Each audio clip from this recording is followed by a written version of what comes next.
আসসালামু আলাইকুম। আসসালামু আলাইকুম। কি নাম আপনার? আকবর আলী। আকবর আলী। আমি আসছি শহরের চাষি পেজ থেকে। আমাদের একটা চ্যানেল আছে, হ্যাঁ, YouTube plus electric media, Facebook. তো আমার নাম মিস্টার চাষি ভাই। তো আপনি কৃষিকাজ করেন, কি কি চাষ করেন? কফি বনি, ভুট্টা বনি, তারপরে বাগুন বনি, সব জিনিসই বনি, আচ্ছা শসা, আচ্ছা আচ্ছা উস্তা সব বনি। আচ্ছা। তো এই কৃষিকাজ করেই কি আপনার সংসার চলে? ওই কষ্ট আর কি করতে। কষ্ট হয় কি, মানে কৃষিকাজে কি লস, লস হয়, লাভ কম হয়? লাভ কম হয়। আচ্ছা আচ্ছা।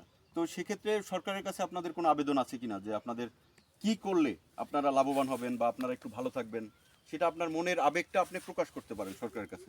সরকারের কাছে আর কি মানে জিনিসপত্র দাম দিলেই তো আমরা মানে পুষে রাখবো। আচ্ছা, জিনিসপত্রের দাম দিলে তো আবার আমরা যারা কিনে খাই হুম। বা যারা কিনে খায় তাদের তো আবার একটু প্রবলেম।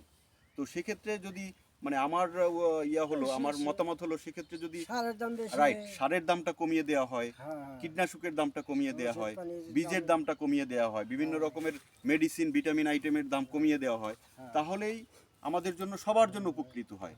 সেটা কৃষক ভাইদের জন্য উপকার হয়, আমরা যারা ভোক্তা তাদের জন্য উপকার হয়। হ্যাঁ, তো সেক্ষেত্রে মাননীয় মহামান্য উপদেষ্টা ডক্টর ইউনূস স্যারের কাছে আমার আবেদন, আপনি কৃষক ভাইদের বিষয়টা একটু দেখবেন। কৃষক ভাইরা যাতে ভালো থাকে, কৃষক ভাইরা আমাদের প্রাণ, কৃষক ভাইরা যাতে ভালো থাকে সেজন্য আপনার সুদৃষ্টি একান্তভাবে কামনা করছি।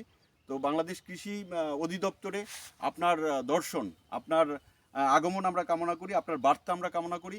কৃষক ভাইদের পক্ষে আপনি বার্তাটা পৌঁছে দিবেন, এটাই আমাদের আকুল আবেদন আপনার কাছে। তো আরও কিছু বলার আছে?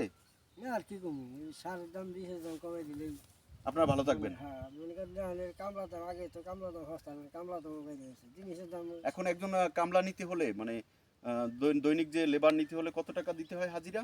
600 টাকা দিই। 600 টাকা। তারপর কি খাওয়াতেও হয়? খাওয়াই তাই 3 তো। তো ঠিক আছে বন্ধুরা, ভালো থাকবেন, কৃষকদের ভালোবাসবেন, কৃষকদের পাশে থাকবেন, কৃষকদের অবহেলা করবেন না। তো ঠিক আছে বন্ধুরা, আজকে এই পর্যন্ত। আসসালামু আলাইকুম।